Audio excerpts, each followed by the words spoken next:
تو کیسے ہو دوستوں آج ہم موجود ہیں old wonders of the world کی سیریز کے ساتھ، اور آج کا ہمارا ونڈر آف دی ورلڈ ہے اسٹیٹ آف زیوس اولمپیا۔ اولمپیا میں زیوس کا مجسمہ۔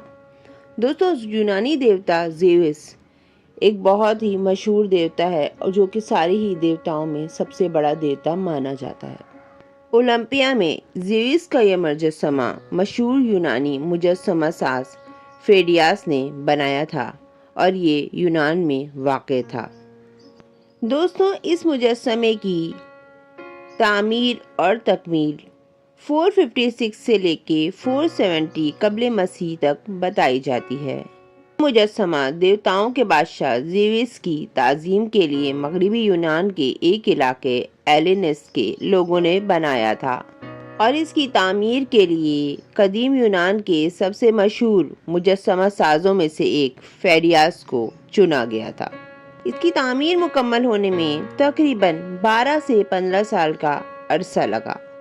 اولمپیا میں زیوس کا یہ مجسمہ تقریباً 40 سے 50 فٹ اونچا مانا جاتا ہے، جو کہ اسے قدیم دنیا کے بلند ترین مجسموں میں سے ایک بناتا ہے۔ اس مجسمے میں زیوس کو تخت پر بیٹھے ہوئے دکھایا گیا ہے اور اس کے دائیں ہاتھ میں ایک عصا ہے اور بائیں ہاتھ میں فتح کے ایک نشان کو پکڑا ہوا ہے۔ مانا جاتا ہے کہ یہ ایک عقاب تھا۔ دوستوں یہ مجسمہ ہاتھی دانت اور سونے کی کشیدہ کاریوں سے بنا ہوا تھا اور اس میں بہت سارے زیورات بھی شامل تھے۔ ساتھ ہی ساتھ اسے اولمپیا میں زیوس کے ایک مندر میں رکھا گیا تھا۔ یہ ایک بہت بڑا مندر تھا جسے کہ اس مجسمے کو رکھنے کے لیے ہی بنوایا گیا تھا۔ اس مندر کی لمبائی 64 میٹر یعنی کہ 210 فٹ اور چوڑائی 28 میٹر یعنی کہ 92 فٹ تھی۔ یہ مجسمہ یونانی ثقافت اور فن کی علامت بنا تھا اور اسے قدیم دنیا کے 7 عجائبات میں سے ایک جانا جاتا تھا۔ اس مجسمے کی تباہی کے بارے میں کچھ خاص معلومات میسر نہیں ہیں، لیکن مانا جاتا ہے کہ 475 عیسوی اولمپیا میں زیوس کا یہ مجسمہ 5ویں صدی عیسوی میں ممکنہ طور پر آگ یا زلزلے کی وجہ سے تباہ ہوا تھا، اور اس کی باقیات یعنی اسکریپ کو میٹل کے لیے فروخت کر دیا گیا تھا یا تو پھر پگھلا دیا گیا تھا۔ اس کی تباہی کے باوجود مجسمے کی میراث ابھی تک زندہ ہے۔ یہ پوری انسانی تاریخ کے بڑے مجسموں میں سے اور بہترین مجسموں میں سے مانا جاتا ہے۔ مانا جاتا ہے کہ زیوس کا یہ مجسمہ کریسلے فینٹائن نامی تکنیک کا استعمال کرتے ہوئے بنایا گیا تھا، جس میں کہ سونے اور ہاتھی دانت کو ملا کر زندگی کی طرح شکل پیدا کی جاتی تھی۔ ساتھ ہی اس مجسمے کو قیمتی پتھروں سے مزین کیا گیا تھا، جس میں کہ ہیرے، یاقوت اور زمرد شامل تھے، اور اس کو رکھنے کے لیے اولمپیا میں زیوس کا یہ مندر چونے کے پتھر اور سنگ مرمر کی بنیادوں پر بنایا گیا تھا، جس میں بڑے پیمانے پر پوئٹریز کی ایک سیریز بھی لکھی گئی تھی۔ اس مجسمے کا ڈیزائن کلاسیکی یونانی فن اور فن تعمیر سے متاثر ہو کر بنایا گیا تھا، اور ساتھ ہی زیوس کے چہرے کے تاثرات پرسکون تھے جو یونانی آرٹ کی مثالی خوبصورتی کی عکاسی کرا کرتے تھے۔ اس مجسمے کو عظمت اور طاقت کا احساس دلانے کے لیے ڈیزائن کیا گیا تھا، کیونکہ زیوس یونان کا سب سے طاقتور دیوتا مانا جاتا ہے۔ ماہرین آثار قدیمہ کو اولمپیا میں کھدائیوں کے دوران مندر سے اس مجسمے کی باقیات اور بنیادیں ملی ہیں۔ ماہرین آثار قدیمہ کو مجسمے کے کئی ٹکڑے بھی ملے ہیں، جس میں کہ ایک انگلی اور تخت کا ایک ٹکڑا شامل ہے۔ ان ٹکڑوں کی مدد سے اس کی تعمیر اور ڈیزائن کے معاملے میں قیمتی معلومات فراہم ہوئی ہے، اور اس مندر کی جگہ پر بڑے پیمانے پر کھدائی کی گئی، جس سے قدیم یونانی ثقافت کے بارے میں بہت ساری معلومات کا انکشاف ہوا ہے۔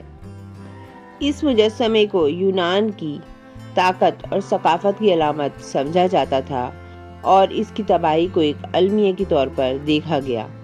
قدیم یونانی آرٹ اور ادب میں مجسمے کو اکثر دکھایا گیا ہے اور مختلف سکوں میں بھی اس کو دکھایا گیا ہے۔ اسے یونانی فن کی مثالی خوبصورتی اور کمال کی نمائندگی کے طور پر دیکھا جاتا ہے۔ دوستوں، اس کے واقعات آج بھی فنکاروں، معماروں اور ڈیزائنرز کو متاثر کرتی ہے۔ یہ اتنا بڑا تھا کہ کہا جاتا ہے کہ اسے ایک خاص کرین کے ذریعے بنایا گیا تھا اور اس کو بنانے والے کاریگر فیڈریاس نے مجسمہ بنانے میں اپنی مدد کے لیے ہنرمند کاریگروں کی ایک ٹیم کا بھی استعمال کیا تھا۔ ساتھ ہی اس کے تخت کو بھی افسانوی مخلوقات کے پیچیدہ نقش و نگار سے سجایا گیا تھا، یعنی کہ وہ مسٹیریس کیریکٹرز جو کہ یونان میں دیوتاؤں کے طور پر مانے جاتے ہیں۔ زیوس کا عرصہ خاص ٹھوس سونے کا بنا ہوا تھا۔ مجسمے کے پیڈسٹل پر پیڈیاس میمیٹ کے الفاظ کندہ تھے۔ اس مجسمے کا ذکر سب سے پہلے یونانی مورخ ہیروڈوٹس کی تحریروں میں آیا ہے اور اس کے ساتھ ہی ساتھ رومن مورخ پلینی دی ایلڈر نے بھی مجسمے کے بارے میں بڑے پیمانے پر لکھا ہے۔ یونانی مصنف پوسینیس نے اس مجسمے کو تفصیل کے ساتھ بیان کیا گیا ہے اور رومن شہنشاہ آگسٹس کی تحریروں میں بھی اس مجسمے کا ذکر ملتا ہے۔ یونانوی داستانوں میں زیوس دیوتاؤں کا بادشاہ تھا اور اسے بجلی کی چمک کے ساتھ دکھایا جاتا تھا، لیکن مجسمے میں اس نے ایک عصا پکڑا ہوا تھا۔ اولمپیا میں زیوس کا یہ مجسمہ قدیم یونانی فن سے متاثر تھا، جسے میسوپوٹیمیا آرٹ سے بھی متاثر ہو کر بنایا گیا تھا۔ فیڈیاس پہلے یونانی مجسمہ سازوں کے کاموں سے متاثر ہوا تھا، جیسے کہ میرون اور پولیسائکلیٹس۔ اس کی تباہی کے باوجود اولمپیا میں زیوس کے مجسمے کا بڑے پیمانے پر مطالعہ اور تعمیر نو کی کوشش کی گئی۔ ماہرین نے اس کی شکل کو دوبارہ بنانے کے لیے کمپیوٹر سیمولیشن کا استعمال کیا ہے اور مندر کی جگہ کو یونانی حکومت نے محفوظ کر لیا ہے۔ شاندار مجسمے کی میراث آج بھی فنکاروں، معماروں اور ڈیزائنرز کو متاثر کرتی ہے۔ اولمپیا میں زیوس کا یہ مجسمہ آرٹ کے سب سے زیادہ دلکش اور حیران کن کاموں میں سے ایک مانا جاتا ہے۔ تو دوستوں، کیسی لگی آپ کو آج کی یہ ویڈیو؟ مجھے امید ہے کہ آپ نے اولمپیا میں زیوس کے اس مجسمے کی مختصر تعریف سے لطف اندوز ہوئے ہوں گے۔ دوستوں، اب میں چلتی ہوں اور ملتی ہوں ایک اور ویڈیو میں۔ تو اگر آپ کو آج کی یہ ویڈیو اچھی لگی تو ہماری اسی old wonders of the world کی سیریز کی باقی ویڈیوز بھی آپ کو اچھی لگیں گی، تو آپ ان کو دیکھیے اور انجوائے کیجیے اور ساتھ ہی کمنٹس میں اپنی رائے بھی بتائیے۔ اور اگر آپ کو اس چینل کی ویڈیوز پسند آ رہی ہیں تو آپ سبسکرائب کر سکتے ہیں اور ساتھ ہی لائک کے ایک بٹن کو کلک کر کے حوصلہ افزائی بھی کر سکتے ہیں۔ تو پھر اب میں چلتی ہوں اور ملتی ہوں ایسی ہی ایک اور ویڈیو میں۔ تب تک کے لیے goodbye, good luck and اللہ حافظ۔